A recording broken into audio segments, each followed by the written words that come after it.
Welcome to That Seasonaire podcast. I'm your host Gina. Stick with me as I chat to Seasonaires, expats and adventurers across the world, sharing their inspiring stories and interesting insights into living and working abroad.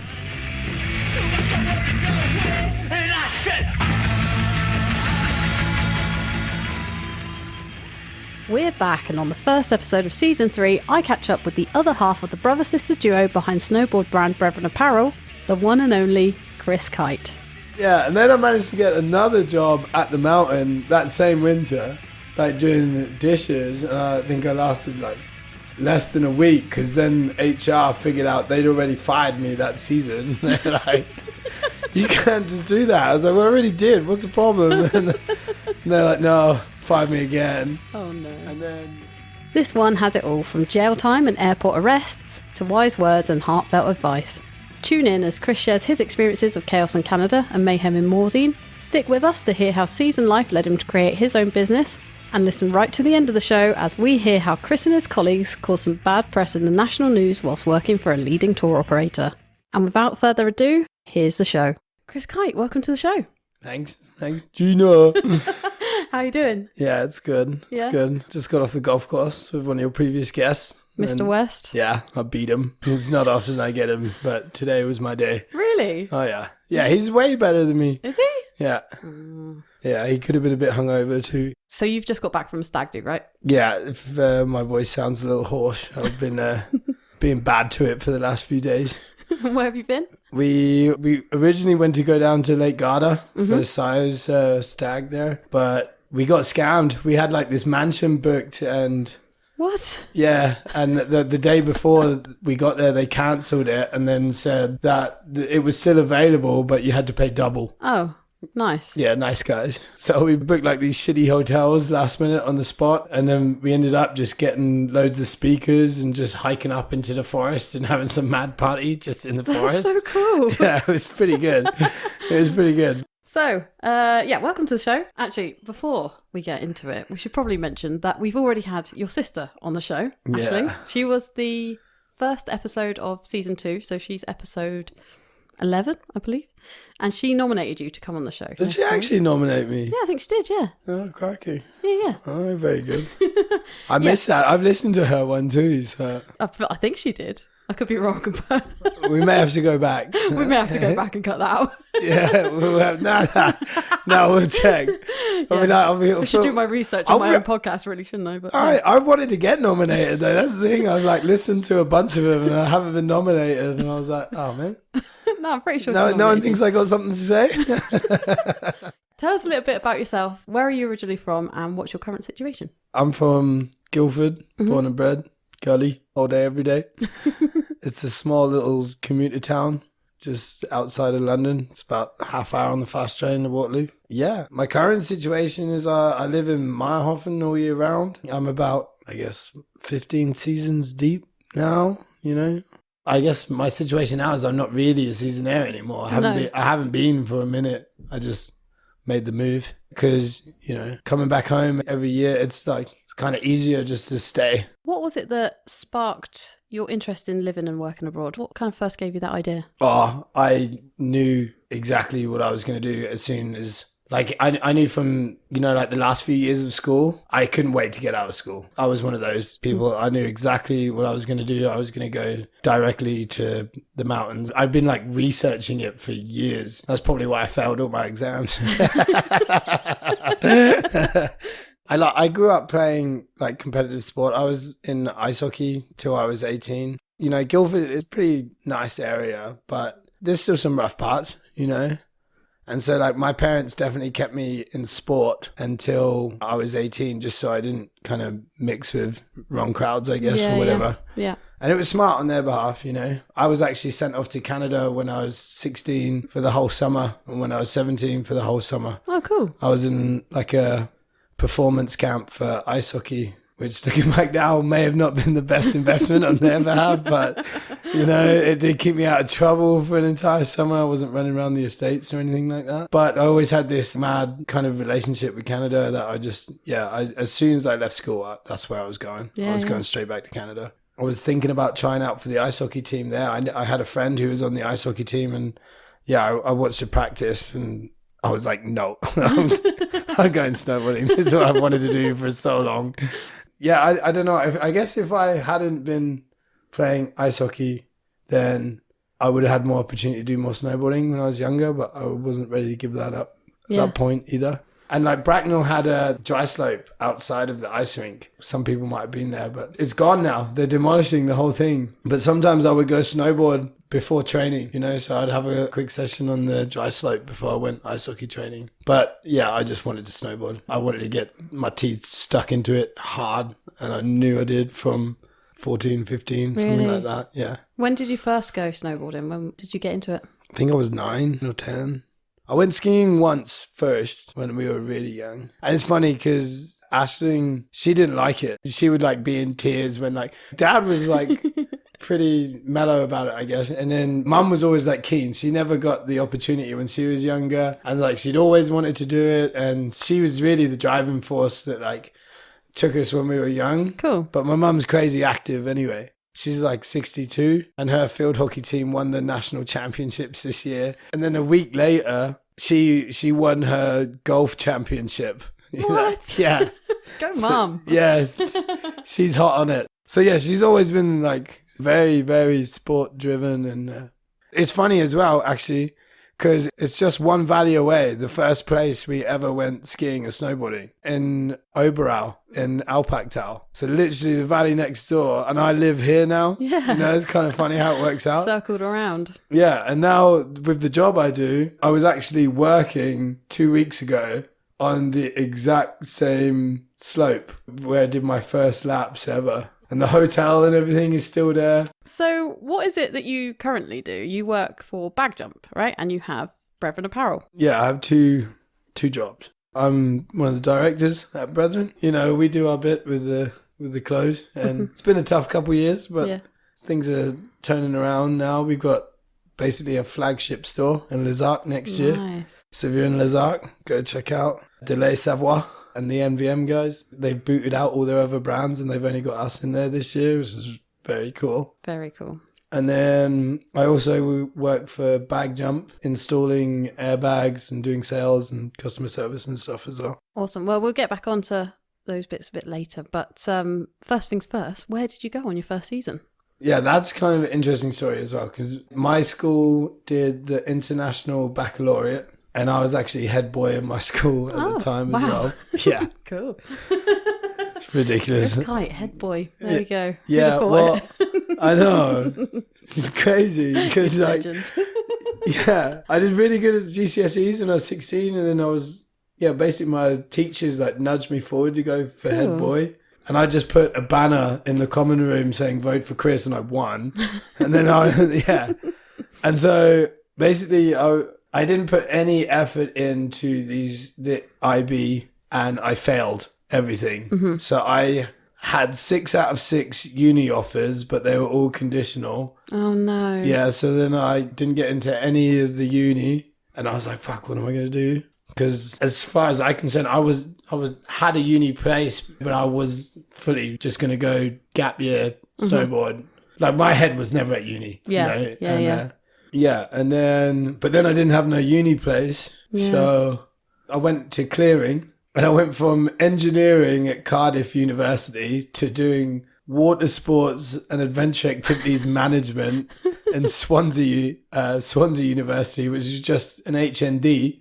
And then I called the university and I was like, do you mind if I have a gap year? And they're like, no worries, have your gap year. Mm-hmm. And I was like, sweet. So I used that place to get a student visa for Canada. Got my visa, spent the year in Canada, went to Banff and just never went to uni.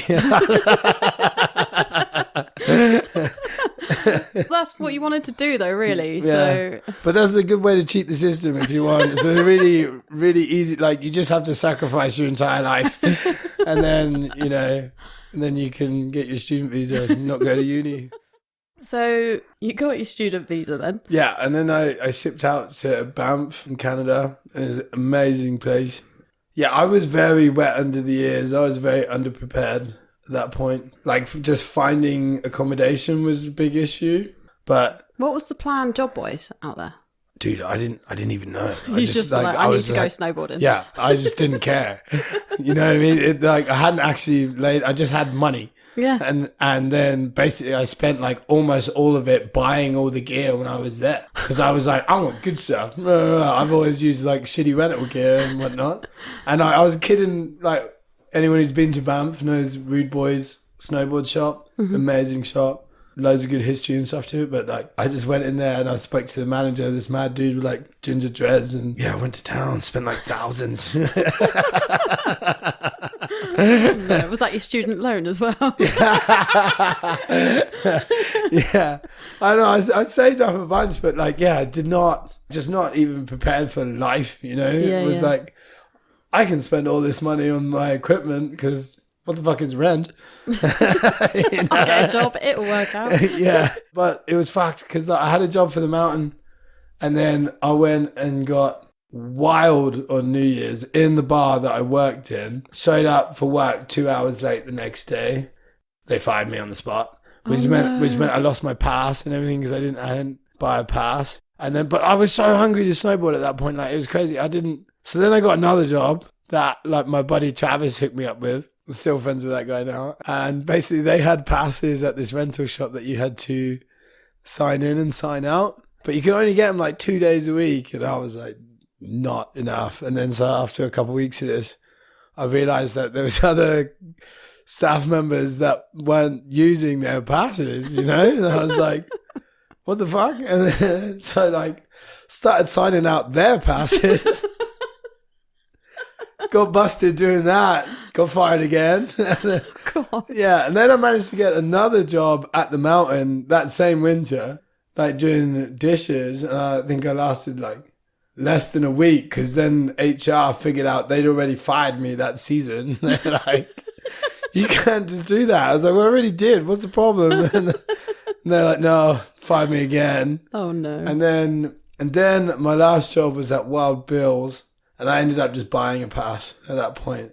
But it was kind of funny because I was like, if you've been to Banff, it's like 30 Ks or something to Sunshine. But you have to take the bus or hitchhike. And like the bus is expensive, the actual dedicated Sunshine bus. But at that point, I knew a bunch of people that were like taking tickets for the bus and stuff. So they just let me ride for free a lot.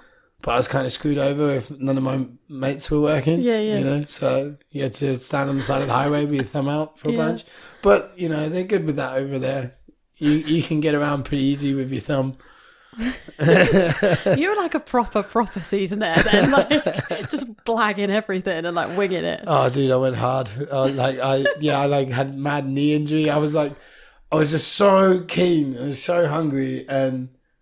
You know, I was trying jumps that were like well above my ability. Mm-hmm. I've only done like 4 or 5 weeks of snowboarding at this point and just like random days on the dry slope, not very consistent. And then it was like finally there doing my winter and I was way too keen beyond my ability. It was just like, nah, big jump. And I like go for it, going way too slow, just like, do a 2-footer right on the flat deck and think I was the shit. I was like, yo, did I make it? And I didn't even know what making it was, you know? It was fucked. Like, I was not surprised I came out injured, you know? Yeah. So was the injury the end of your season or what? Tell us a little bit more about the season. How did it go? Banff's amazing. It's a really cool spot. Yeah, like I said, I just beat myself up. I was really lucky. I got friends with these, like Travis, this dude, and he had these 2 Swedish friends, and one of them had this Spanish girlfriend. I'm still friends with all these people to this day. They really took me under their wing, and they were doing the like kind of hillbilly, you know, situation in Banff as well. But they were all Euros, and they were a lot older than me. You know, they were like 8 years older than me or something, and they fully took me under their wing. They taught me how to snowboard. They taught me, like, you know, what was cool. Royka, this Swedish guy, who was like 30 then, he taught me how to like roll joints and stuff. And yeah, I just rode with them loads, you know, Yeah. heaps. And like they really taught me a lot about snowboarding, you know, about how to just ride the mountain and everything. And they had all been park shapers in Silveretta Nova for like a few years. And like back then, Silveretta was one of the best parks in Europe, I guess. And it's kind of funny because I was riding in Axhams recently with one of my friends. She like introduced me to this dude, Renee, who's actually now a client of Bag Jumps. Okay. Yeah, and Renee, I was chatting to Renee. I was like, "What's your story?" And he was like, "Oh, I was park shaper in Silveretta Nova for a long time." I was like, "Oh shit, no way!" Like I know some friends that were like over there, and he was like, "Oh yeah, who are they?" I was like, "Oh, buddy, this is going back like 12, 14 years ago." He was like, "I was there then," and I reeled him off. I was like, "Yo, Travis, Matt Snyder, Royka," and he was like, "No shit, you know those guys?" I was like, "Yeah." Yeah, they taught me how to snowboard. And like, yeah, they were all his colleagues. He was there at the same time. And like, yeah, Cool. It's funny. What about accommodation? If I remember right, I just booked myself into the hostel, local hostel, and see what was going on there, you know, meet people. And then that's when I met Travis. And then I didn't live with those dudes. I had like this other place, but like we were like sharing beds and stuff fully, you know, like, yeah, we had one bedroom that actually had a wall because some people would stay in the living room. And then there was like a mezzanine, so there was no wall, and it had 2 single beds up there. I can't remember if they're singles or doubles. And then there was one bedroom that actually had a locked, like a bedroom, you know, like an actual wall. So like we used to rotate who had the bedroom like month on month, just, you know, people get laid or whatever. And like, yeah, you know, it was like, yo, it's my turn for the room. I'm having a room for a month. I can't remember what happened, but I was bouncing around spots. I think when I got the job again at the mountain, then I thought I was sorted because I had a dishwasher job and they were going to give me accommodation with the dishwasher job. So I was like, okay, sweet. It's all wrapped up again. No problem. And then I got fired inside a week. and then I had nowhere to live again and stuff. And I was just bouncing around on sofa surfing hard just with all the people that I'd met so far. But it all stemmed out of that hostel, the HI hostel in Banff, you know. And if it went badly, I would go back there. But you enjoyed that season. Yeah, it was an eye-opener. I learned a lot anyway. It was like, okay, I can't do that again. Yeah. I was so far from home as well, you know. It's really far to go on your first season. Yeah, and I don't know if I'd recommend it that way, to be honest. I would, because I was like, that's the other thing. My birthday's in July. So like when I flew, I was literally just turned 18. It could have been done a lot better. The steps I took to get there were like perfect, you know. Managed to wangle my way through the system, but then when I actually got there, I was just a mess. I didn't know what I was doing at all. And I just, I guess if you're just a nice dude, then you can get away with a lot, you know. If you're an asshole, moral of the story, be nice, you know. Good advice. After Banff, where to then? Went home. Started stacking cash again. What were you doing for a job in between seasons? I was cooking. I started cooking in Canada. That was the one job I held. Okay. As soon as I got like this job in Wild Bill's in Banff, I was dishwashing, and then the head chef Troy, you would stand beside him and he would just throw his knife into the air and like catch it one-handed next to you, and you just had to like freeze. Like Troy's just throwing a knife in the air, and then boom, he'd catch it, put it back down. You're like, fuck's sake, stop that shit. and then there's a few more stories I could tell from that fucking winter. Actually, I'm just remembering now. When I was working at the mountain at this Trappers bar place, which was on Sunshine, they like organised for people to go down to Calgary to watch the Calgary Flames, the ice hockey team. Okay. I got so goddamn drunk at the ice hockey match. They were selling this stuff called heroin beer, and I just went to town on it, went crazy. And this is another reason why I didn't have any money and I kind of fucked myself over. I don't even remember the last period of the match, sort of thing. And I was full blackout, and then. But what I'd done is that after the game, with the girl I was hooking up with at the time, I'd gone into the merchandise bit, and for whatever reason, spent like another €1,000. What? Yeah, like $1,000, because I bought I bought like ice hockey jerseys for like all of my family, and like my grandma and stuff. I had like 6 of them, like all were like the expensive ones with like the names on the back and shit. Oh my God. And just went chaos in there. Anyway, we were in the merchandise bit for so long that the bus left without us. No. Yeah, so me and my housemate at the time, we like had no way back to Banff. We like walked into the car park, no bus. And we're like, oh fuck, what are we gonna do now? And then we looked across the road and there's a casino. Oh like, no. And we were like, well, fuck it. Might as well go to the casino. And so we walked into the casino, and like I had like 5 bags of like merchandise, you know. Walked in, they must have thought I was some Richie Rich or whatever. But yeah, we like got a drink, started gambling next to these dudes, and we told them what had happened to us, and they were just cracking up. And they were like, "Where do you guys need to go?" And we were like, "Banff." And he was like, "Oh, tonight's your lucky night. I'll give you guys a ride home." And we were like, what? And he was like, yeah, I'm going back to Canmore, which is the town next to Banff. Or we'll take you that far. You can get a taxi from there. But he was like, yo, but we want to stay in Gamble a bit more and stuff. And we're like, Oh no. totally fine. Like, you know. So we like stayed and partied in the casino for a bit longer. And then he was like, yo, let's leave. We were walking through the car park and we were like, yo, what's your comment? And him and his buddy like just started laughing and like hit the keys. And the lights just went off on this like white Escalade with like rims and everything. What? Yeah. Yeah. And like me and Summer were just like, what? And he was like, yeah, jump in the back. And then jumped in the back and there was a mini fridge between mine and Summer's seat. And then a fold down TV on the ceiling. And we were like, yo, what's your deal, man? Why do you have this car? And he was like, yeah, my dad owns a car dealership, you know, so we get cheap cars. And yeah, we got a lift like 2-3 hours up the road back to Canmore in this white Escalade. Man, that was so lucky. Oh, that was a serious luck out. It was awesome. So good. Then I got this job in this kitchen in Wild Bill's in Right. town, Mm-hmm. right? And they had like line dancing on Wednesdays and stuff. Anyone who's been to Banff, I guess, would know that. And I was telling Troy this story. He's like the hugest Calgary Flames fan ever, you know? And I told him this story and he was like, well, you still got all those jerseys? And I was like, yeah, still got them all. Like, and I ended up selling like most of them back to him, to my boss, you know? So I got like a bunch of my money back. They were like $110 each or something. And then like I sold him to him for like 70 ago or something. And like, yeah, I got a bunch of money back and that was cool. But then I was dishwashing then, and then it's a ridiculous story, isn't it? Yeah. The fact that you bought one for your grandma pops back into my head. I was super hammered, you know. You've seen me in these dates, you know.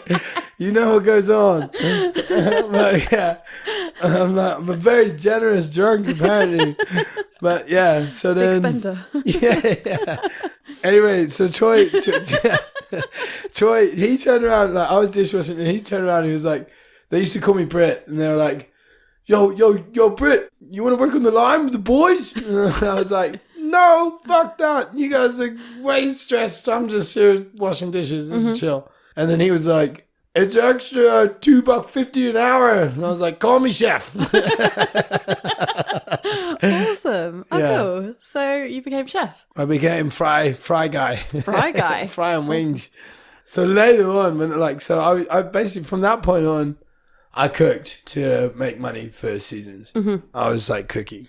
And like, that's a really sick job to get for doing winters because if you have it good, then, you know, I'd say majority of the time, then you're going to end up having the days free, you know, unless you get the shitty shift. Like if you work somewhere in town, then, you know, you'll probably, you know, if you can sort it out so you only work the night shift, you might only have to be there at 3 or 4, you know. Just got the whole day to go riding. So you got the whole day to go riding, you know, you're pretty wrecked after those days. But when you're young, you can handle that. You know, for it's sure. not a problem.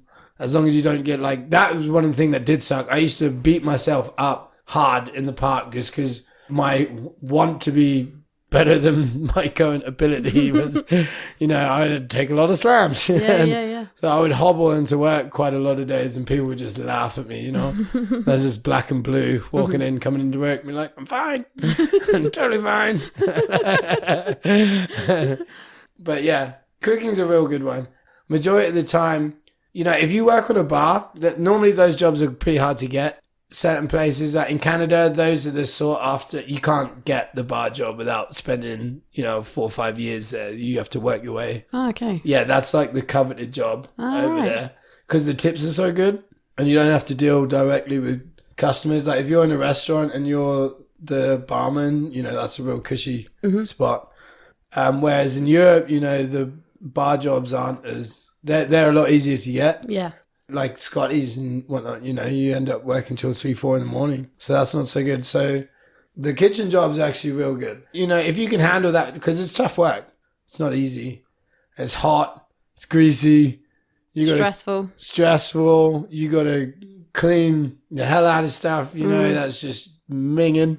But if you have a good team, if you're in like it doesn't have to be like a fancy place, but if you have a good team, then, that makes it a lot easier. Like if you have good banter and everything, So after Banff, you went home then after getting some experience chefing and you went into doing more back in the UK, was it? Yeah. And then you saved up a bit more money, decided to head out again. Was it always the plan to just keep going and doing seasons, basically? I never even thought twice about it. Yeah.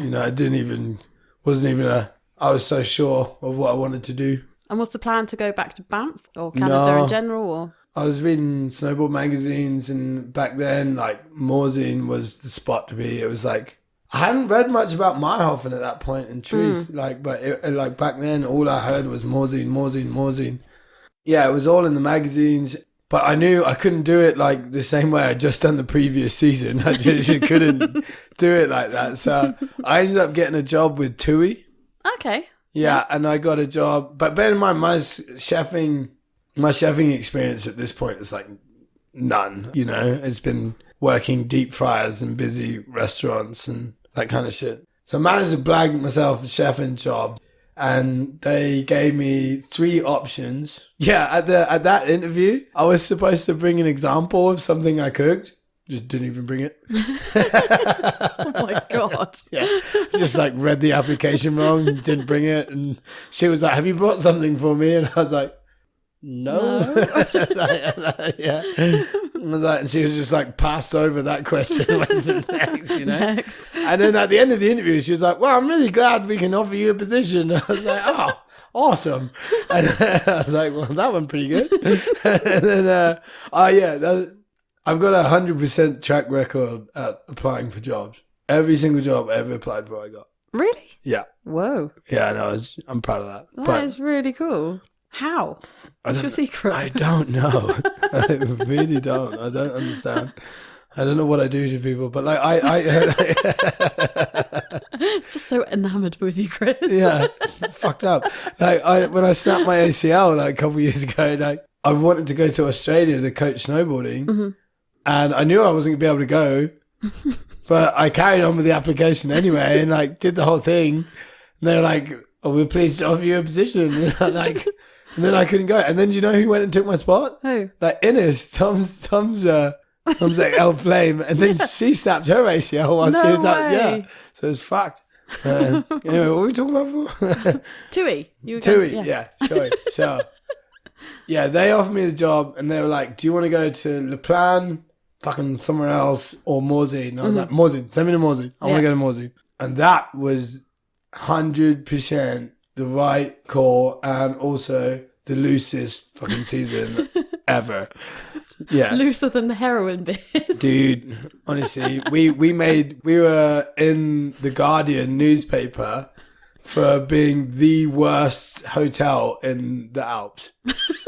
The worst. Yeah. Oh, God. Yeah, and like it was like 40 towers. There was no one running the ship. And if you've ever been to Morzine, on top of the Morzine side on the Plene, there's the hotel. It used to be called the Viking. I think a couple of years after that season, TUI sold it. Okay. Yeah. Yeah. So we're not going to get in trouble for this one. Nah, fuck them as well. I don't care. and like it was awesome. It was like the guy who wrote the article was like, he did not blame 1 second on the staff. He was like, it's all the management. But the reason why that it was so loose is because there was no management. I think we went through 4 or 5 head chefs that season because they kept coming and just getting fired, or just one guy just left. Right, there was the general manager of the hotel, and he just could not control the situation, and he left. It took 3 days before people realized he was gone. I'm not even joking. 3 days, and like he did some mad shit as well. Like he told us that his wife was coming. I'm sorry, he was this old short guy, clearly dyeing his hair black from the greys, you know, visibly. And then this really tall, really pretty escort showed up, and we were like, oh yeah, it's your wife, huh, bud? And she was there for the weekend, and then after that, he left and just didn't come back. Yeah, it was fucked. It was so funny. We were like throwing French bangers, you know, you get the huge ones over there. We were throwing them down the vacuum cleaners and watching them blow up and shit. Oh my God. Yeah, it was carnage. And like, so the guy, the Guardian, no one even knew this guy was here. He was just a journalist on holiday. Yeah. He wasn't actually looking for a story or anyone or anything. He just bumped into one going on holiday. And like the night porters had used like the wrong wax or something on like this like, what do you call it? Like on the wooden floor? Yeah. As you walk into the dining room. Oh, God. They'd use the wrong wax, you know, and there was these loose Scottish boys that used to do all kinds of crazy shit. Like they would cook themselves these mad, like, 5-course dinners and just eat them like completely naked at like 4 a.m. in the shower. It was hilarious. Anyway, they got hold of the wax machine, used the wrong wax, just greased it up. And that guy was like the first one in that morning. And like, he just was first man on the wood floor, ate shit hard, just like boom, and like flat on his back. And then like the whole article was written, when you go on a skiing holiday, you expect to fall over. Yeah, and then he ended it like, you know, with like the last thing was that my fall came in an unexpected location, you know? And he was like, who can blame these kids? They're all 18, 19, having the time of their lives. And fucking right. You know? Oh my God, I wonder if we can find that. Yeah, you probably can. Yeah, probably can. That'd be sick. It was too goddamn funny. Aww. It was like the most well-written, scathing article on TUI as a company. But yeah, he was like on our side, you know? Apparently there was a croissant under his, because they have assigned dining tables, and there was a croissant that was just under his chair for like the entire week.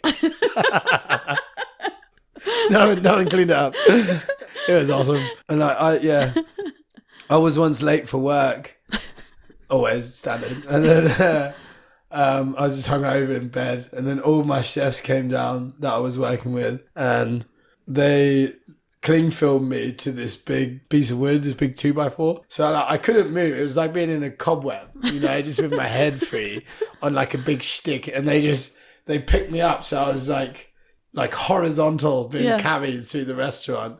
And then they took me all the way outside to the terrace and just hiked me between 2 picnic tables and just left me there for being late to work in front of all the guests. Oh my God. Yeah, I got photos of that shit. Yeah. It was loose. I can't even remember all the stories. It was endless, you know. We were jumping from like the 3rd balcony into the pool. Like, but whilst, you know, oh God, it was open and yeah. But it's funny because like a bunch of the guys that I met on that season, I'm still like best boys with now. That's mad. Yeah. And like, well, a bunch of those dudes still live in Morzine too. No way. You know, I still go stay on their couch now and stuff. Nice. Good eggs over there. And at that point, I guess TUI put you up. Did they accommodation? Yeah, so like that? That's a good thing about working for a tour operator. Well, they gave us accommodation, pass, everything. And like, again, that's why cooking was like a real good gig, because we were still getting like $600 a month or something, and we didn't have to pay for anything. But like, obviously you're tied to it. Then if you get fired, then you're pretty screwed. Yeah, which is what happened to me before. But good news was that it was basically impossible to get fired from this hotel. There was literally nothing we could do because they needed staff so bad. You know, everyone was dropping like flies that like we just ran it basically. But like everyone would be like stealing the cooking wine, which is just god awful, you know. It was just these 50-litre sacks of wine. You just go in the kitchen, you know. There was a like sneaky way in because they had a service elevator, and we would just pile into the service elevator and let ourselves into the kitchen, which was fucking dangerous. Actually, thinking about it now, if the elevator got stuck halfway or something, there'd be like 5 guys in this tiny little shaft. Oh, Jesus. Yeah.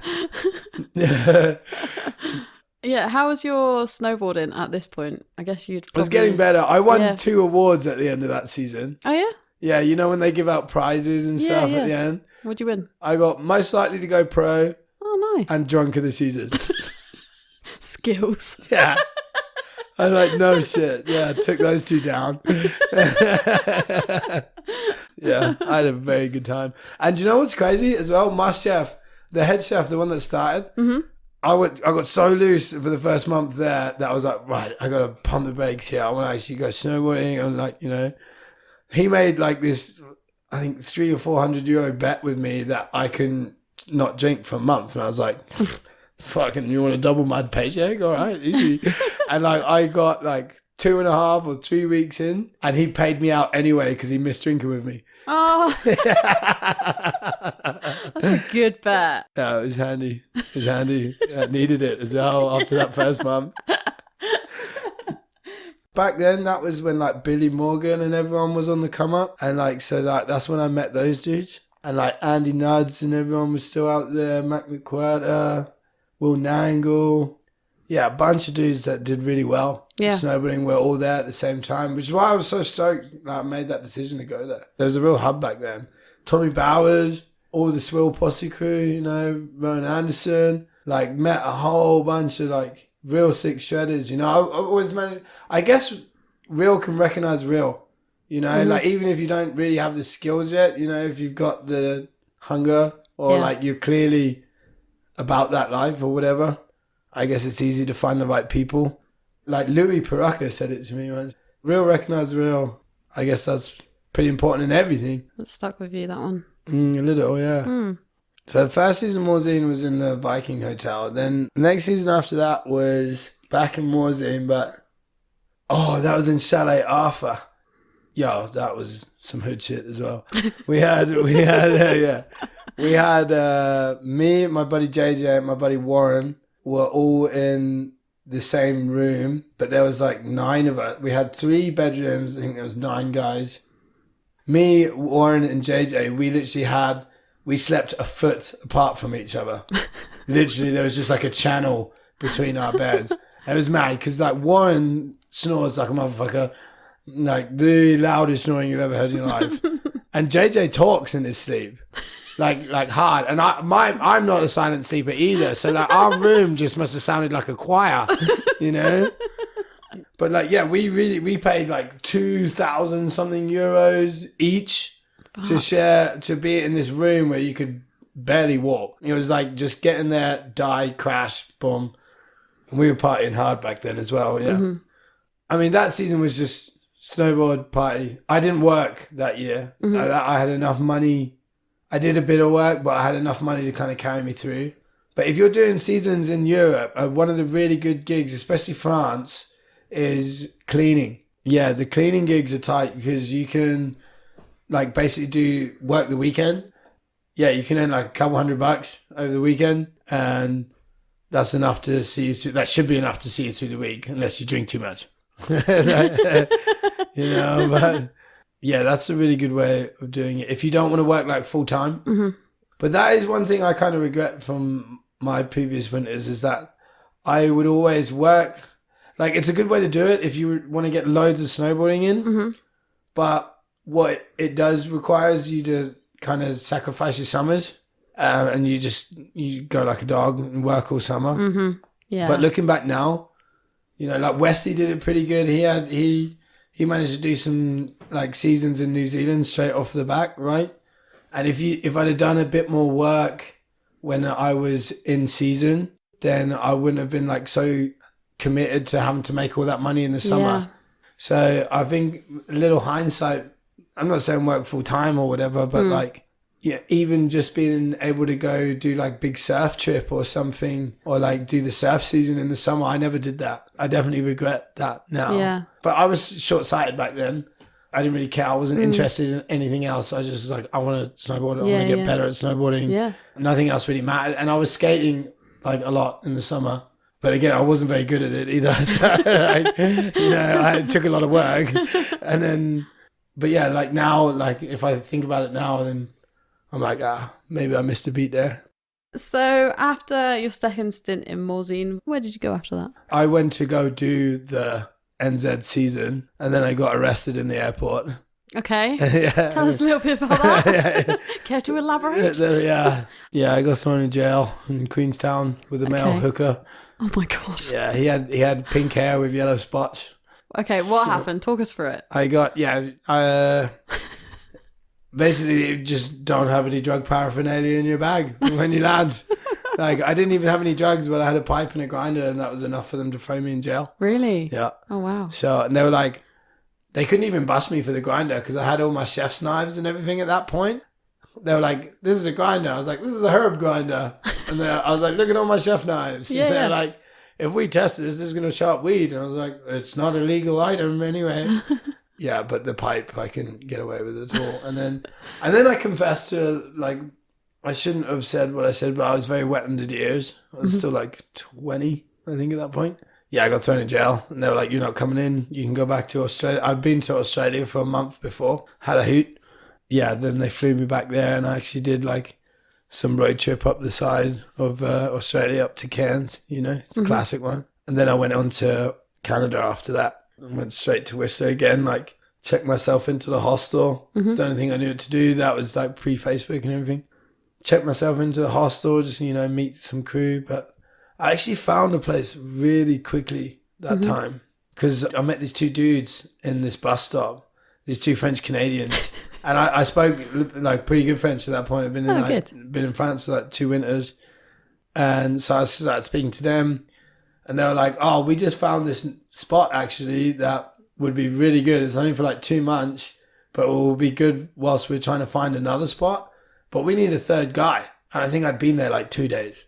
Yeah. And I was like, well, fuck, I'll be the third guy. And so from this bus stop, then we actually, all three of us turned around and went back to the apartment. No way. Instead of getting the bus back into town. Yeah, we ended up living together for like 2 months. And then we met a whole bunch of other crew that were all about the same age. And they were like some of the best shredders I've ever seen. And then as I'd lived in Whistler for a bit, I ended up living with some of the dope crew, which were like the real heavy hitters out there at the time. Well, still are now. But got friends with all those dudes, you know, just from riding park. If you're stuck in season and you need some crew, just go ride the park and, like, you know, go check yourself about, meet some people there. Because, you know, even if you're not the most skillful, like, there'll still be, you know, guys that are either on your level or there'll be dudes that can help you out or whatever. And, and like, you just meet people that way. And even if you're just there eating shit, you know, the people are going to remember you. You know, you just fucking chewed it off the, you know. They will see you at the bar later that night and be like, how you feeling? It was a good season over there, was it? Yeah, it was awesome. So that year where I was there was the snowiest season on record for 50 years. No way. Yeah, Oh, that's cool. until the year after. The year after got even more snow. Wow. Yeah, it was awesome. And then I think after I left, it was kind of funny because I always timed my season so perfectly. Because, like, when I was in Whistler, France had, like, no snow that year. You know, it was just, like, completely dry. And then a couple of years after I left, Whistler didn't have great seasons, and, like, Europe was firing again, you know. So I was always well thankful for that. Where was after Whistler? Then I went back to Morzine. Stayed at my buddy's dad's house for the whole time.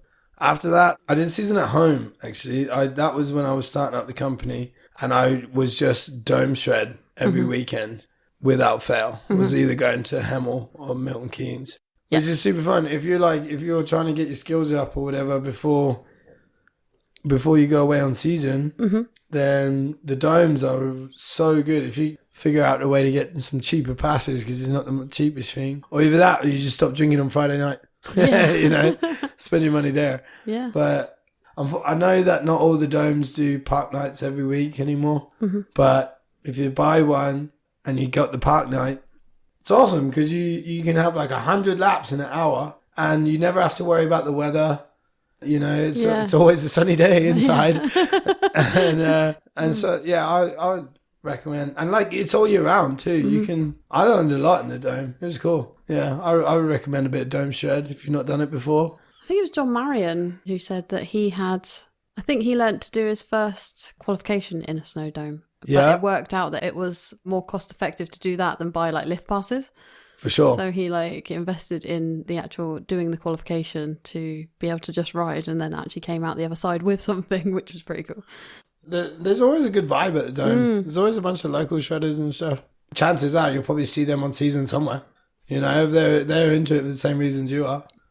So you decided to stay at home to start Brethren, is that right? That's right. No, I didn't choose. My sister told me. That's what she said on her show, actually. Yeah. She said on her episode, she made you stay home because if she was going to be there, you had to be there. Well, she was still at uni at that time, you know. She was just like, no fucking way. You know, she was already jealous at that point anyway. She was like, seeing me running around causing hell. She did later say once she started doing season, she felt really bad about like making you stay home. Good. She should. I miss one, you know? Nah, it's chill. She needed the help. Yeah. And I wouldn't I put a lot on her anyway, so yeah. Yeah, let's talk about Brethren Apparel a little bit, because we haven't actually said what it is. So you have a snowboard wear company, correct? Yeah, that's right. Me and Ashlyn started when she was at uni. You know, I had this idea. She originally said no as well. Yeah. I'm not sure if she said that on her podcast, but I called her up and I was like, Ashlyn, I've got this sweet idea. Like, I think we should do this. Like, blah, blah, blah. And she was like, it doesn't sound that good. I was like, oh, bummer. I don't know how to do this. You know how to make clothes. And then she came around. She called me back like a couple weeks later. And then, when I got home from that season that year, we started cutting up fabric on her floor. When did the idea for Brethren come up then? I want to hear your side of it, basically.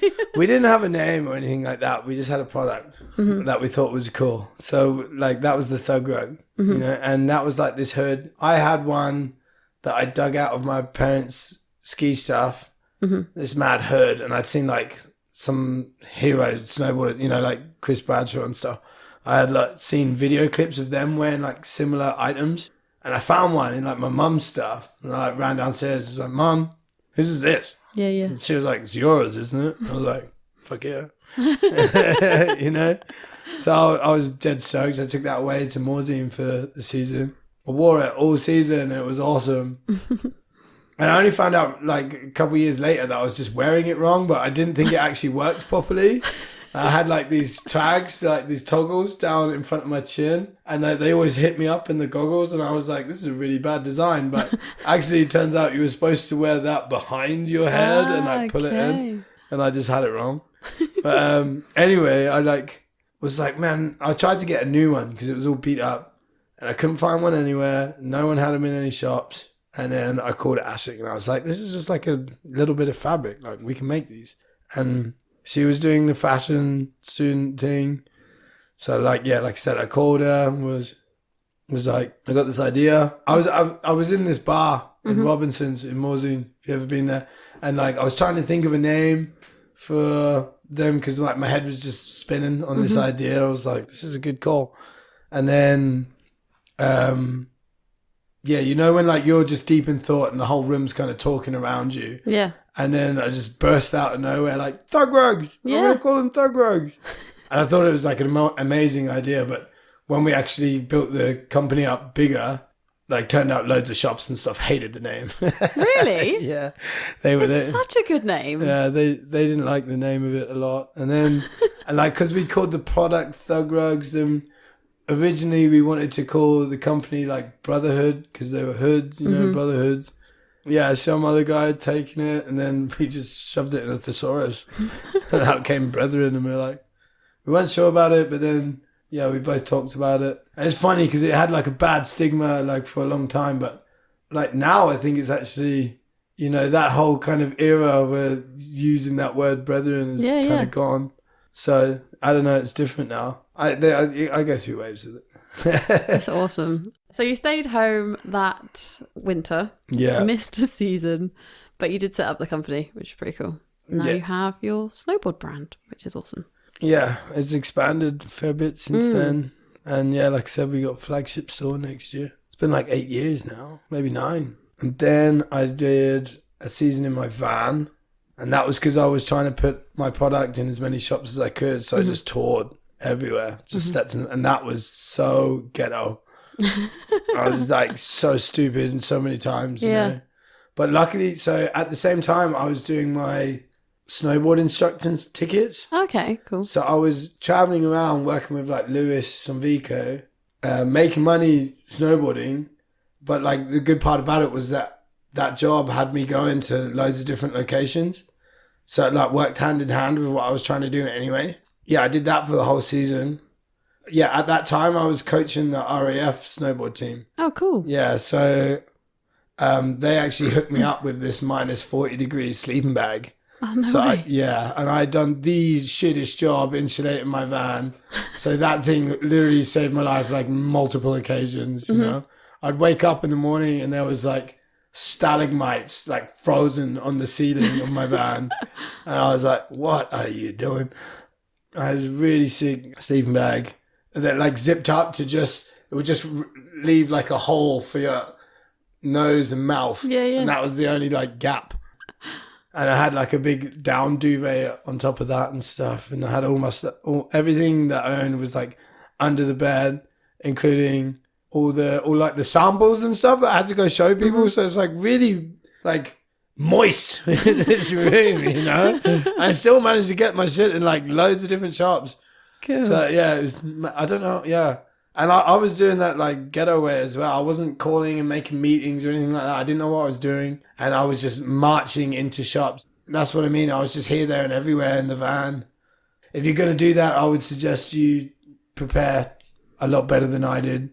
Because I had the worst setup for that. Literally couldn't have been worse. And he didn't think about it too hard. I wrote an article about it after that season. Did you? Yeah, Sam McMahon was working at White Lines then, and he asked if I wanted to, because I was telling him about all this just bad shit that I'd done. And basically I wrote an entire article about how not to do a van life season, you know? All of the ways you can screw it up, I basically ticked off. Made it into White Lines. Nice. Yeah. I got an article, but like they used like Lewis's face and like Lewis's photos of his van. So like he got like loads of credit for it when it was published.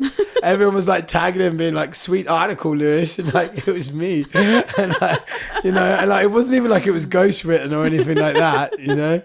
And I think he took a little credit for that, motherfucker.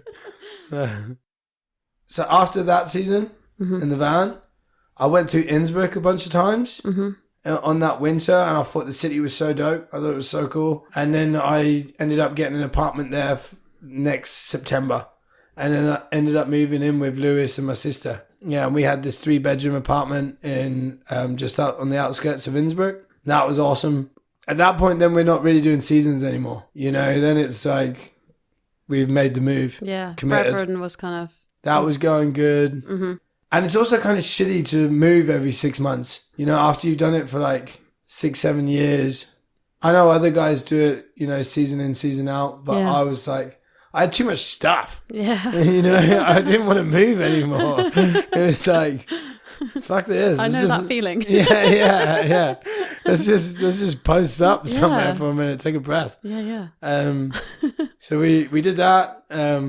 We still live like hobos. Ashton didn't tell you this, but like, we were like, living like hobos, but with an apartment.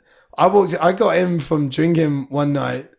I can't remember where I've been. I've been out probably been to the pub, most likely. And then I knew Ashton and Lewis had gone out and getting smashed, you know? And I walked into my apartment. I looked right at the living room. First thing I seen was a unicycle was flying through the living room. What? Yeah, and walked in, and Ashing and Lewis are just smashed, and they're like throwing a unicycle at each other and the length of my living room. No. And and I was like, "Where'd you guys get the unicycle?" And they'd stolen it on the way home. Oh my God. Oh yeah, first thing they thought to do was toss it around. Lunatics. Yeah, good eggs. Have you been in Austria ever since then? Yeah, since then. I had 2 years. 2 years in Innsbruck, which is hype. So good. Such a good city. And like, if you're into snowboarding and stuff as well, then, you know, all of the movie premieres happen there in October. I would recommend, if you're not really sure where to go, like Innsbruck's a really good spot because you don't have to like commit to that Seasonaire thing. You know, you can just move to the city. Yeah. And like there's 7 resorts or something around the city. It's a real like young person's place. There's like a university there.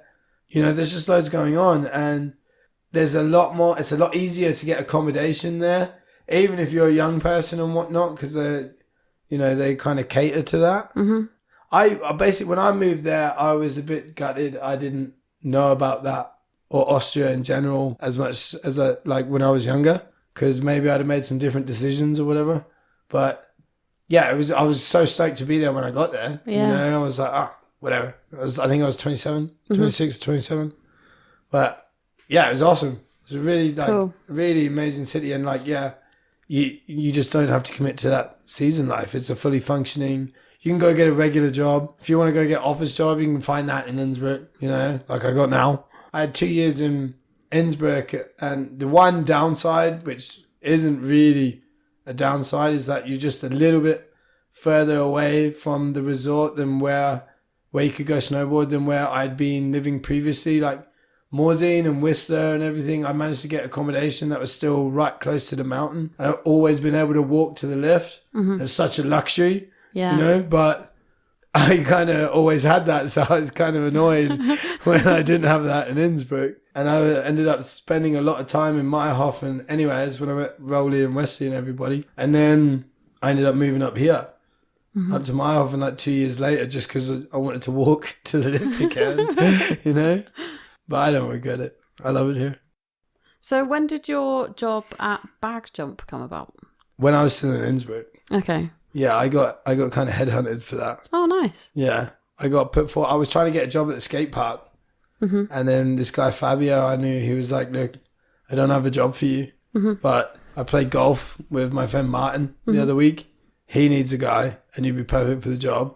And so I showed up, did my trial shift, and I had the job. Second day, 100% track record intact. Nice. Yeah. So, yeah, that brings you to Meyerhofen. So you moved to Meyerhofen. Best town ever. No, I don't want to. It's like, if I didn't live here, it would be, it's either Innsbruck, here, or Morzine. Yeah. Or maybe even Lizark. Lizark is hype. Yeah. I spent a lot of time in Lizark the last few years.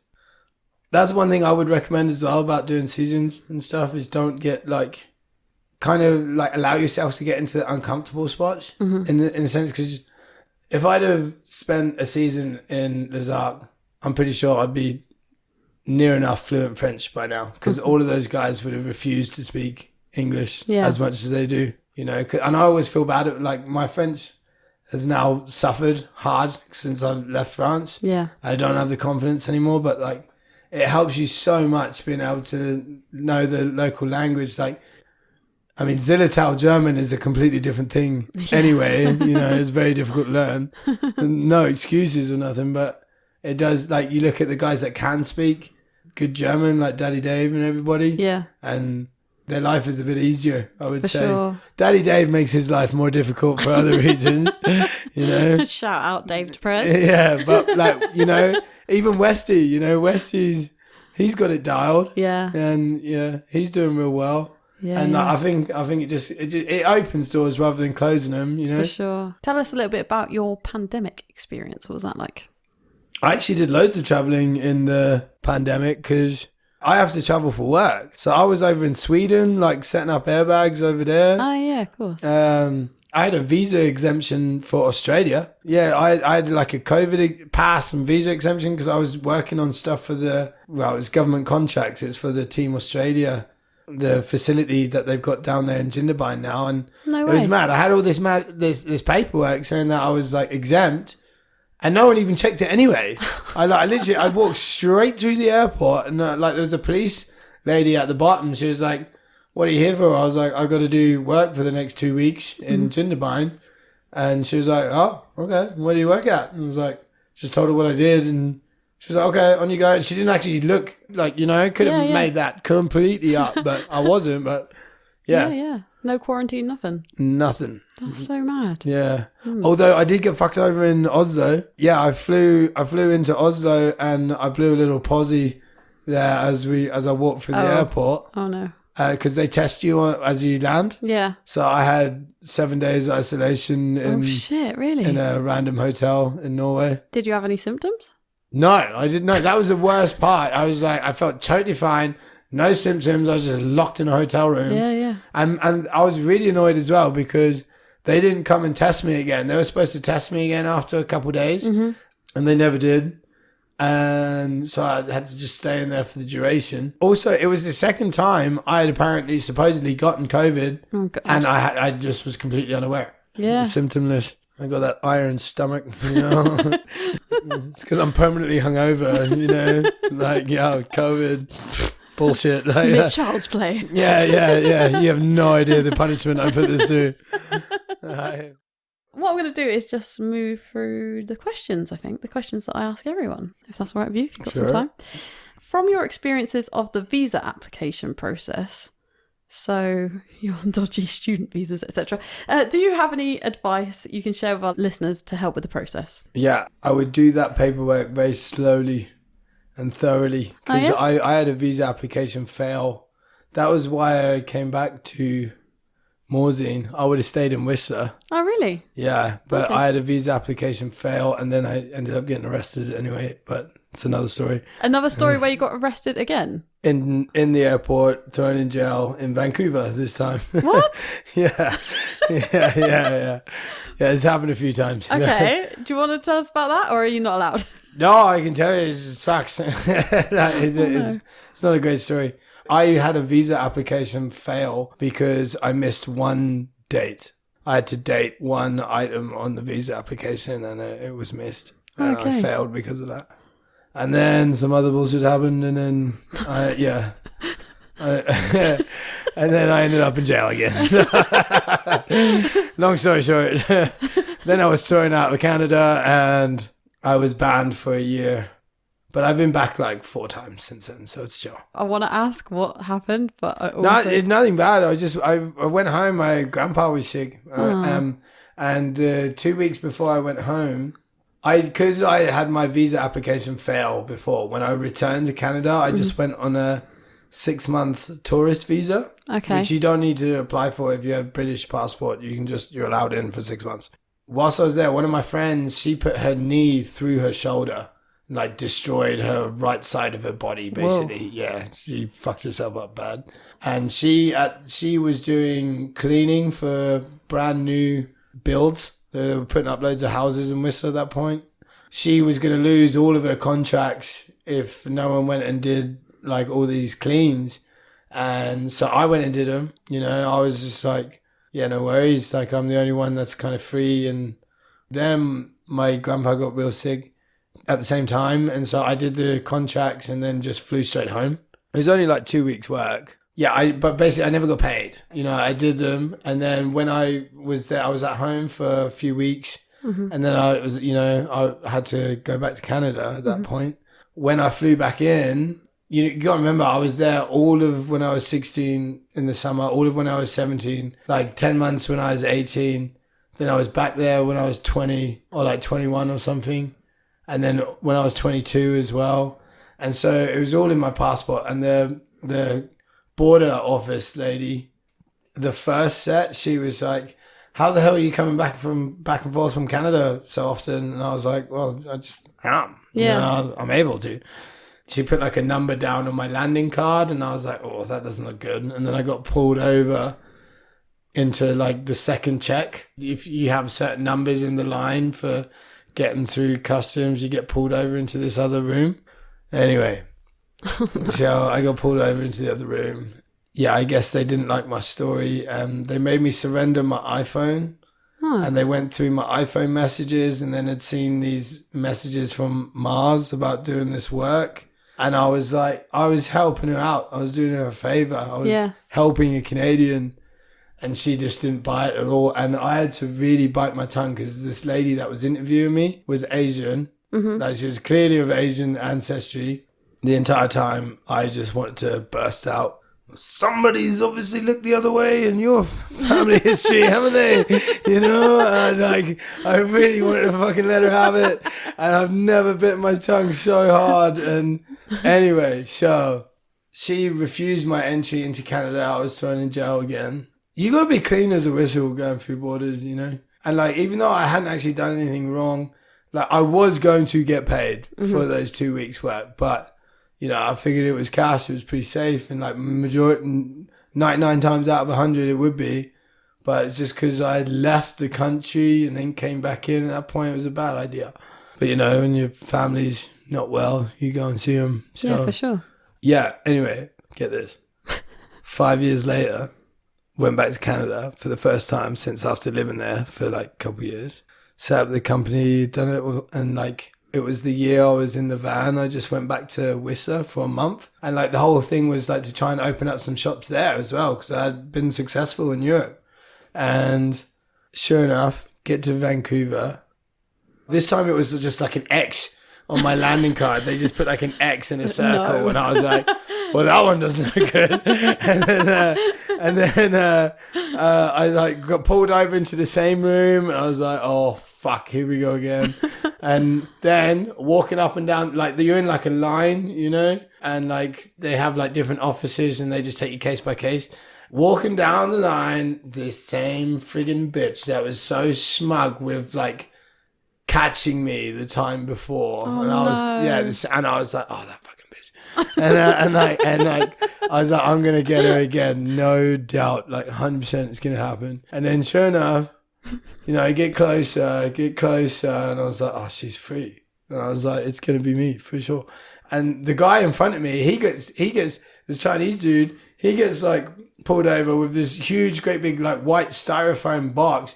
They open it and it's full of like fresh fish from China or wherever the hell he come from. And I was like, are you kidding me? Like, I'm here with these people? Like, what? These guys are trying to smuggle in fresh livestock. It doesn't make sense. And I'm just here to go on holiday for a month, you know?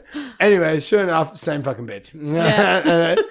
So she was like going through my stuff again and like handed over both my passports. And she was like, when was the last time you were in Canada? And I was like, in my head, I was like, don't you fucking know? It was you that banned me last time. It was you, you know? And I'm just staring daggers at her. But this time, now I've got an Irish passport and stuff. So anyway, it all went well. You know, this time she, I don't know, she must have got laid the night before, whatever. She was nice. and she... Yeah, she let me through and I went back for a month, you know, see all my old friends and stuff. Oh, cool. So I was really happy about that. But like, I just could not believe my luck. I wanted to like almost say as I walked away, you know, I've been like, by the way, last time I was banned, it was you that banned me. Thank you for letting me through. I'm going to run now. You know, but I didn't. Yeah. Take time with the process. That was the moral of the story. Take time with the process. Don't rush it. Also, you can use companies like Bunac and they'll file it all for you. I can't remember why I didn't use Bunac the time before. I can't remember, but I should have. But be careful with that stuff. Good news is they wiped the slate clean a few years ago. So if you've been to Canada when you was like, if you're my age, you can go back. When I was there, it was a 1 year visa. It's a 2 year now. So you can go back. I was thinking about it. Cool. But I don't know. Got too many commitments here now. Girlfriend and shit. Yeah. Do you want me to edit that out? Nah, she can hear it. Ems, she's actually down to go. She's like, her eyes lit up when I spoke about it before. But she doesn't have the Irish passport, see, so it's going to be a bit trickier for her. She's a legend. Shout out Ems. Shouts Ems. Jacko. Wacko Jacko. Right, so if someone was planning to do only one season, where would you recommend them to go and why? One season? It's a tough one. How long's the season? Fucking here. How often? It's the most winter you'll get, you know. It depends what kind of season, I suppose. Yeah. Now, if you're into the surfing or whatever, then I wouldn't be able to give too much advice on that. But like the snowboard wise, like the season is longer here than it is in Canada and everything, you know. The lift pass runs from October till May. October 1st till May 15th. Yeah, And you get with like, the Hintertucks, that is. Yeah, with Hintertucks, but all of them, you get all of the glaciers, you know. So the Tyrrell card's epic, you know. It's going up every year as well. So the sooner you do it, the better. Yeah. But you get like 92 something resorts on the Tyrrell card. Yeah, if you're doing the whole van life thing, you can try your best to go to every single resort, but you're not going to make it, you know. And that's just in Tyrrell and Austria, one tiny little part of Austria. So I live here for a reason. Yeah. I've been to a lot of different places. I've not been everywhere. I really want to go do a season in Japan. I've never done that. Yeah, I've spent time in Switzerland and France and Canada, but like out of the places I've been, this is definitely the hottest spot. I think. I love the pubs here too. But they got nice long season here. They got good parks. Powder's epic. Yeah, the mountain just doesn't seem, the way they have it set up in Austria, the mountain doesn't seem as busy. But maybe I'm giving away too many trade secrets here. Yeah. Go to France. Reel it in. Go to France. France is way better. So during your seasons, or like even inter-season, what was your best job and worst job and why? I spent 2 weeks in a mustard factory at one point. Really? Saving money to go away. Was that bad? It was awful. Just random. Yeah, I was just working in like making Marks and Spencer's fucking mustard. It was terrible. But like, yeah, I just put labels on jars and make sure they were straight. 2 weeks straight I did that. Two whole weeks. Yeah, you know when you get like can't find a job and you get like agency stuff? Yeah, I did a bunch of random shit for that. I did like house removals. We once had to drop a piano out of a balcony because we couldn't get it down the stairs. We had to like rope up this piano. It took like 5 guys to just lower it down off this balcony. Couldn't believe it. But we made it. Like, it happened, you know? Yeah. Fucking crazy. I've had like jobs where you've just been with bad teams, you know, and that's always brutal. What's best job? Yeah. I'm supposed to say bag jumper, brethren, right?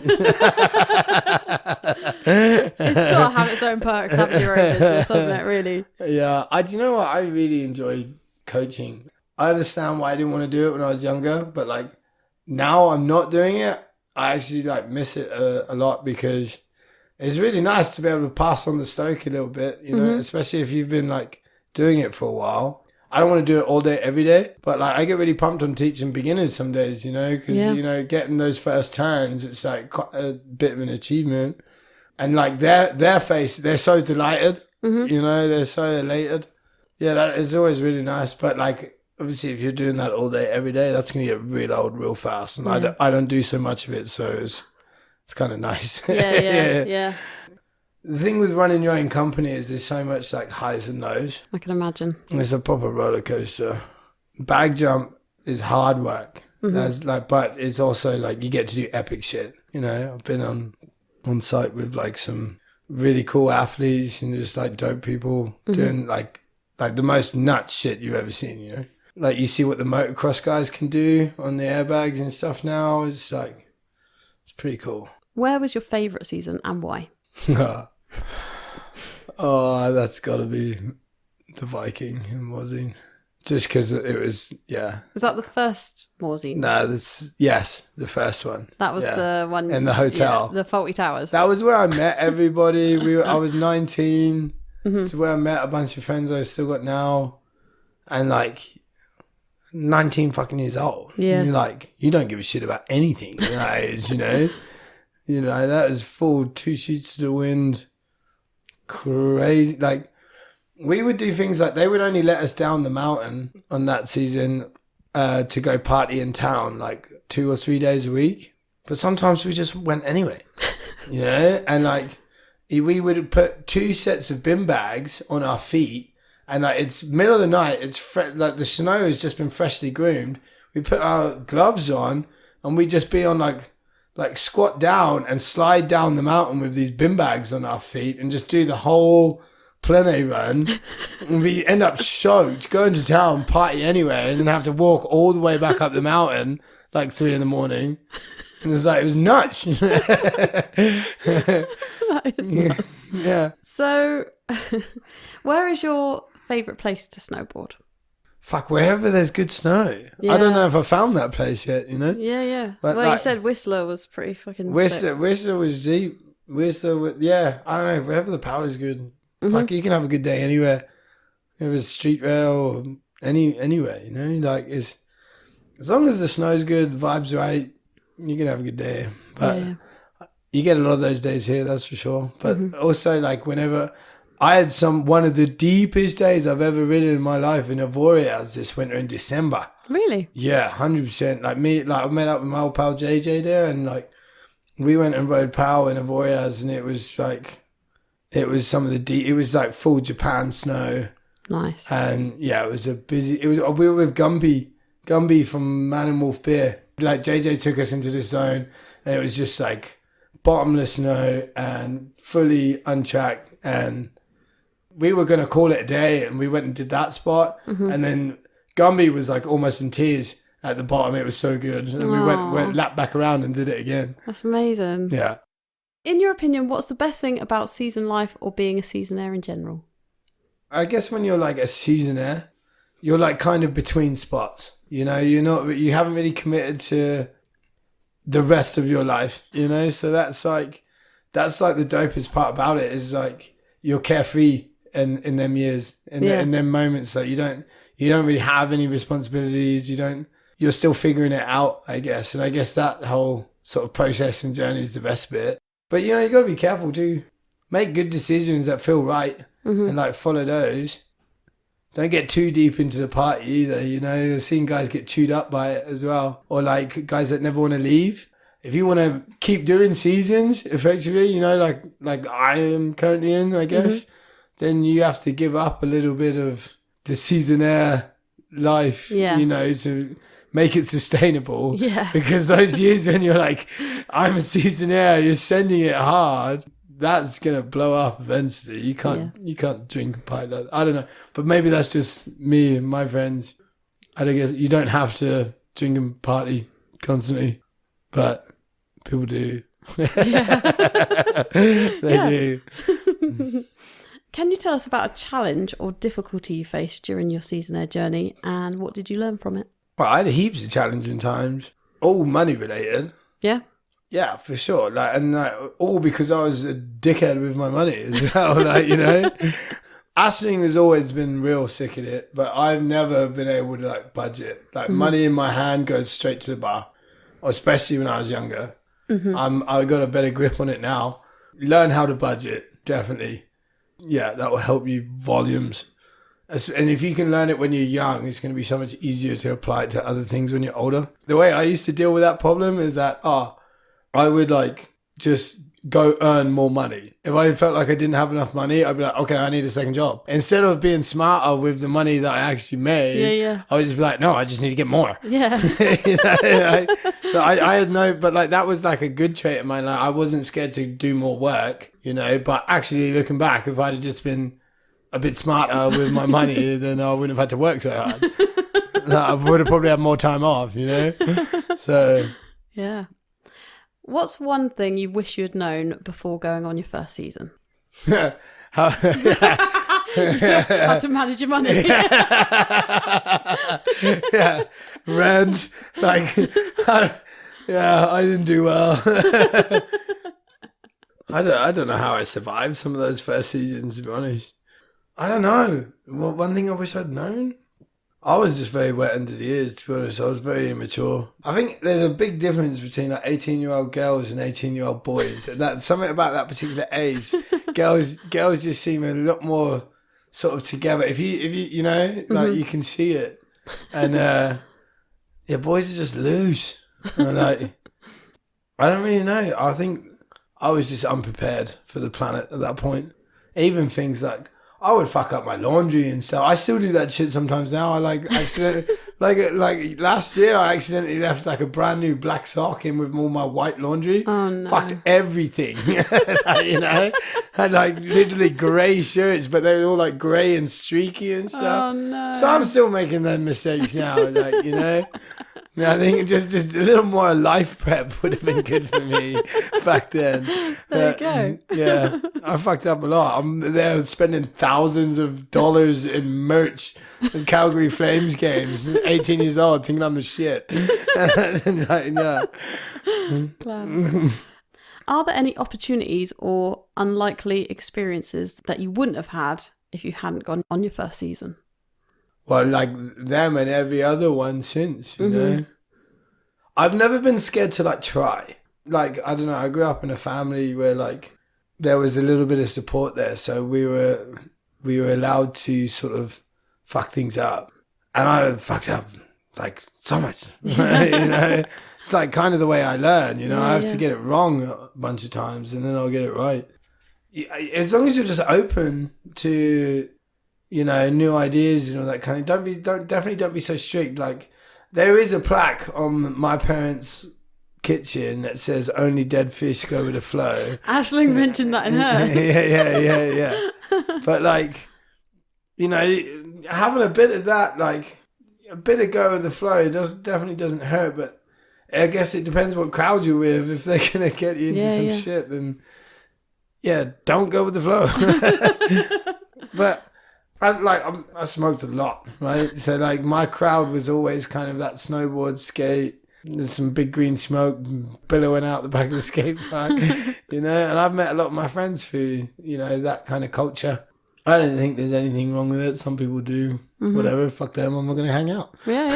And you know, it's funny like the places that you know that these things will lead to if you're like open to them. If you're like strict and regimented, I don't want to hang out with those dudes, or I don't want to try that, or I don't want to like that's one thing I regret like right now is actually it's like the opposite answer to your question, but like I've lived in Morzine right, and Whistler, and those are two of the absolute meccas on the planet for mountain biking, and I've only just gotten into mountain biking the last couple of years here, but I've lived in the places where it's like the best place in the world to go.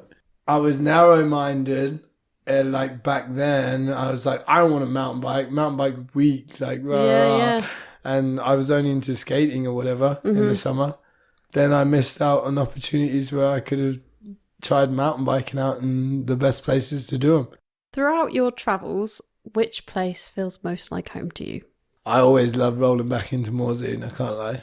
Whenever I get close, you know, and like start recognising all the streets and everything, I'm like pretty pumped to go back there.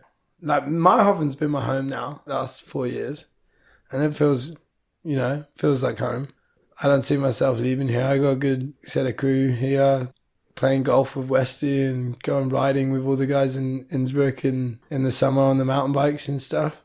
But I would definitely like to spend more time in Morzine again. I went back with Scully like last summer. Shout out Johnny Scully. Shouts Johnny Scully, the janitor. You know, where you at? Move back home. Let's go. My Hot Seasonaire's page needs you. Yeah, for everything apparently. Yeah, dude. I'm gonna shout. I'm gonna shout to him at the end there and be like, "Yo, you're nominated, bitch." Yes. Yeah, but Morzine fully blew his mind. He was like, we took him out for all you can eat fondue and all you can eat steak. It's just the tits. And like, it's such a good town. I got a lot of friends back there. Miss those guys. When you're away, what do you miss most about your home country? Or what do you miss about the UK at all? The UK? If anything. Yeah, not much. But is there like some kind of food or something that you always get when you're there, or anything? The pubs? I do. I miss the pubs. No, I miss my boys. Like, I got a lot of mates from school that I'm still friends with, or like when we were going to parties and running around causing mischief and stuff. Dude, you know what it is? You know what the actual What's the answer? Guilty pleasure is? Tell me. KFC. KFC? Actually, they don't have KFC in Austria. Dude, I'm with you. Yeah, give me some chicken. Yeah, some zingers, man. Need them zingers. Yeah. It's legit. The pain is real. There's no grilled chicken. There's no breaded chicken. It's just not a thing. No fried chicken. Shit's weak. Anyone want to make some money? Yeah, let's get some KFC up in here. Yeah. All right. So if you could go back and give your younger self one piece of advice, what would it be? Budget. Budget. Don't be a twat with your money. Stop drinking like that, you know? God damn it. It's the same circle. Like my parents would be happy to hear this podcast. They're like, oh, he does fucking know he drinks too much, huh? Yeah. On the topic of advice, what's the best piece of advice you've ever been given, and what's the worst piece of advice you've ever been given? My mum's pretty straight. She follows the letter of the law. When things would kind of go wrong, or I had to like make some insurance claim, like lose my phone or some shit, I would like ask mum what she thought I should do. And then after a few years, I kept getting screwed over by this advice. So then it flipped. I would ask mum what she thought I should do, and I would just go do the opposite. You know? Yeah, for real. Yeah, because it wasn't working for me. You know? It's like it's outdated advice. So there's been multiple times where I've gone the opposite way. Best advice? Yeah, I don't know. Maybe I don't listen to people enough. You know, they give me advice. Might have been some of that you've been ignoring. Yeah, too drunk to remember or something. Best advice? I don't know. Make sure you're smoking the weed and the weed don't smoke you. That's your best piece of advice for the listeners. Pretty much. Don't get smoked, man. We talk a lot about mentors on the show. Have you got any mentors? Mentors? I don't know. I guess my old man. Dave? Yeah. Legend. Yeah, no, and my mum, to be fair, even though like I kind of go, they're like the anti-mentor sometimes. When I'm like, Mum, what would you do in this situation? Right, cool, I'm going to do the opposite.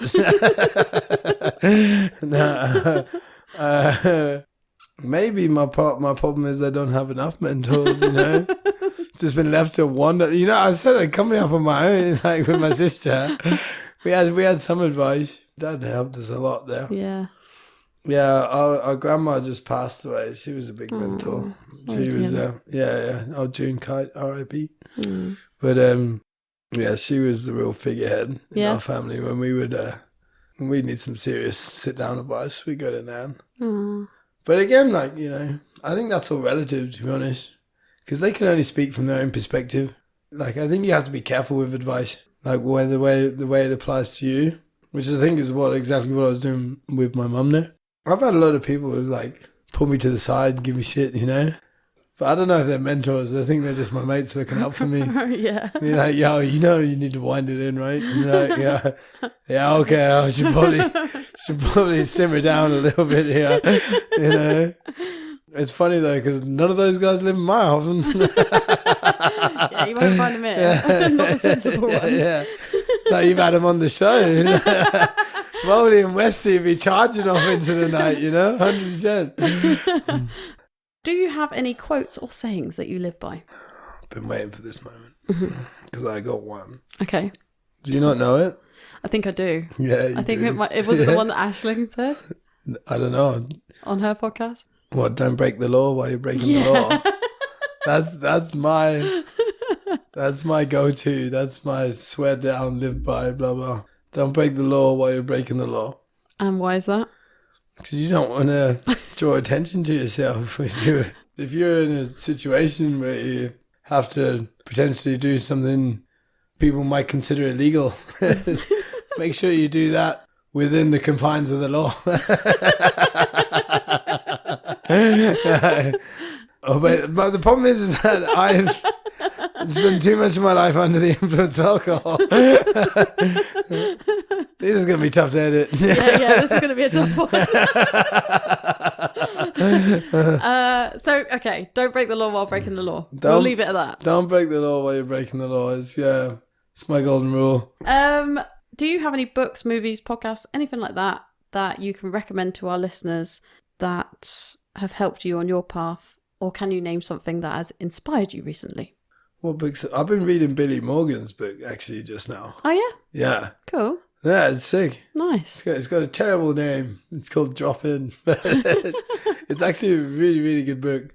And like, he's a friend of mine anyway. So I like, you know, we kind of met at the beginnings of a snowboard path, I guess. And, you know, he's obviously been very successful and done what he's done. But, you know, there's a lot about his life I didn't know. And, yeah, his book's been real fun to read, you know. Cool. I really enjoyed that. He gave it to me free too, so I was pretty stoked. Oh, that's nice. And before that, you know what I was reading?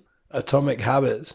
Oh, yeah, nice. Yeah. Okay. And I've yet to implement it, obviously. But yeah, I've been reading a lot of those kind of books lately. Yeah, same. Because I'm trying to get my shit straight. Welcome to my office. Yeah, I feel like I'm just I'm doing pretty good, you know, but I got a lot of loose tails. I could straighten out a little bit, you know. Yeah, it's good to have good habits. It's good to have good habits, that's for sure. And I've definitely spent some of my younger years practicing my bad habits. We all have. Yeah. What's one myth about Seasonaire life that you would like to debunk? What are the myths of Seasonaires? You're going to be rich after? Or are you going to get laid? You don't get fucking laid on season. you try a whole bunch. That's my favourite one so far. Now I have to ask you my mum's favourite question, which is, what is one thing you take with you everywhere? Or do you have any travel hacks? Do you know what I actually take with me everywhere? Which is like, it's so lame. It's so lame. Is I have a really sick travel wash bag. Okay. Yeah, and it flips down, has like 3 compartments, like hooks up to everything. Yeah. But it's so goddamn useful. One of those you can hang up. Yeah. I got one of those, and the lame as shit, but like it actually works really good. I left it in Larks, man. I left it there at my friend's house in Larks. I fucking drove back and went and got it. yeah. So I was like, I'm not letting that shit go. I want it, you know? And then, but you know, my sister's just bought me. What? Ashton got me this sick as fuck laptop bag. It's a Brethren product. Okay. But it's like the coolest bag I've ever seen. And I'm going to have that with me forever now, I'm for sure. And it has like this laptop thing in the back. And then you open it up and it like fully flaps open. And it has like almost like travel case situation. But it's a backpack. And then there's these other pockets. Honestly, most nuts bag I've ever seen in my life. Brilliant product. Well done, Burton. So your wash bag and your laptop bag. Yeah, the laptop bag. Yeah, exactly. It tells you a lot about my life, doesn't it? Be like, oh, he is fucking boring these days. Office work much. No, it's all good. All good. Overall, what is the biggest lesson learned from living and working abroad? Yeah, I guess being open to situations and people. Being like, don't be too cool just because someone dresses a certain way or whatever, or like, you know, just don't be too cool to meet people. I definitely suffered that at some points. Didn't get involved with particular situations because I wasn't the biggest fans of people who were there. But you know, like, you know that Abraham Lincoln quote? I don't like that man. I must get to know him better. You know, that's a good quote. Yeah, I like that. Yeah, so I try to remember that, but I forget sometimes. You know. Yeah. Swings and roundabouts, I guess. Is there anything that seasonal life has brought to your current life? It's part of the same. My seasonal life led to where I am now. I wouldn't be working at bag jump if I hadn't followed the route I took. And I really love like the bag jump work I do, and I really love the Brethren work I do. So yeah, like they're all part of the same thing. They're all like the path I took to get here. And without doing all those seasons on the chart, then, you know, it really was like kind of my uni. You know, I learned a lot about myself, what I was comfortable with, what I wasn't, what I wanted to do, what I didn't want to do. And like, I was never going to be a suit. You know what I mean? I definitely took some wrong corners. You know, I definitely went walking down some wrong paths for a while. But you got to make those mistakes to learn from them too. The way I learn is, I got to hit a few brick walls before I find the right route. Not everyone has to do that. Some people are like way better at the pre-planning. That doesn't work for me. I have to get my hands on. I have to get stuck in. I don't regret any of the seasons that I did. Like, they all made the route I've taken now possible, which is, I wouldn't say unsuccessful. I don't think I'm in the same category or group as like guys like John Weaver or even Rowley. Rowley's extremely successful at what he's done. But it worked out for me. I'm not unhappy with my current situation, and I guess that's all you need. Yeah. So if you hadn't gone and done your first season, what do you think you'd be doing right now? Fuck, I don't know. Probably miserable. I don't know. I knew before I left school that I was going to go do seasons. Or I didn't know they were called seasons. I just knew that I was going to go snowboarding. It was like not an option not to. That was it. Is there anyone you would like to nominate to come on the show and have a chat with me? Well, I'm going to nominate Johnny Scully just because. Because you've got to tag him and everything. Including the podcast. Yeah, just cause. But also, I think you should get Matt Morris on here anyway. I've asked Matt. Yeah. I don't think he's going to come on. Nah, but I can kick his ass. Yeah, please do, because I would love to have a chat with Matt. I would love it. I think he's really cool. He's got a good story. So yeah, but this is another example of someone being not open to a situation. Because I wasn't. You are really calling him out now, aren't you? Yeah. But also, I wasn't. Like when you first started doing this, I was like, I got no stories to tell. I don't want to talk. Everyone says the same. Every time I ask someone, every time I mention it to someone, they're like, "Oh, my life's so boring though." I'm like, it's not. Yeah. I can see where it's not. Yeah. You just can't see it because to you, your life seems normal, doesn't it? So. Yeah, this is the road. Yeah, exactly. So Matt Morris. You have been called out. So anyone else? Should we get anyone else? Whoever you want. Oh, who would be a good one? Who? Charlie Rowland. Yeah, he would. Papa Rowe. I did mention it to him once, a long time ago. I'll hit him up and be like, cool. Yeah, you gotta get on there because me and him have crossed paths a few times, like through Morzine and stuff. Oh yeah. Yeah, from back in the day. Okay, cool. But he'd be a good one. What's next for you, Chris, and Brethren Apparel? What's coming up? Well, we got next season's gear ready to buy in shops up and down the land and online too. Yeah, there's a lot of good new stuff there. Yeah.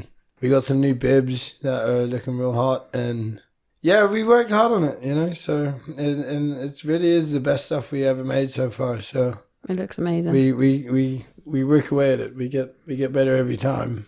And then I'll be chipping away at Bag Jump too, and graft for them as well. Maybe one day I'll just bin the lot and start snowboard coaching again. Yeah, true. All right, so can you leave us with one parting piece of advice for anyone thinking about becoming a Seasonaire or starting a new adventure? I would just get stuck in, get involved with it, try and find some guys that line up with the way you think, and some guys that don't line up with the way you think, That's always... Definitely. That's always relevant too. Always have two sides to the coin, But yeah, you just have to get going. Start.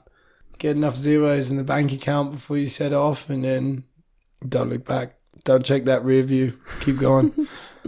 It's fantastic advice. Awesome. Chris, thank you so much for coming on the show. It's been awesome. We've been a few hours now, so I'll let you go. And thank you very much for coming on. Thank you, Gina. Till next time. Till next time. Man, it is good to be back. And what a way to kick off the season. Thanks again to the wonderful Chris Kyte for sharing your hilarious stories with us. And if you're looking to update your shredwear this winter, check out the new line from Brethren Apparel. And to make it super easy for you to find them, I put a link directly to their website in the show notes below. Don't forget to head over and give us a follow on Instagram at That Seasonaire Podcast. And if this is the first time you stumbled upon the show and you like what you hear, then why not head back for our previous episodes, as there's plenty more where this came from. As always, thanks to Mike at Mike's Sports Bar for the studio space, thanks to Mondo Wave for the music, and thanks to you guys for tuning in. See you all again next time.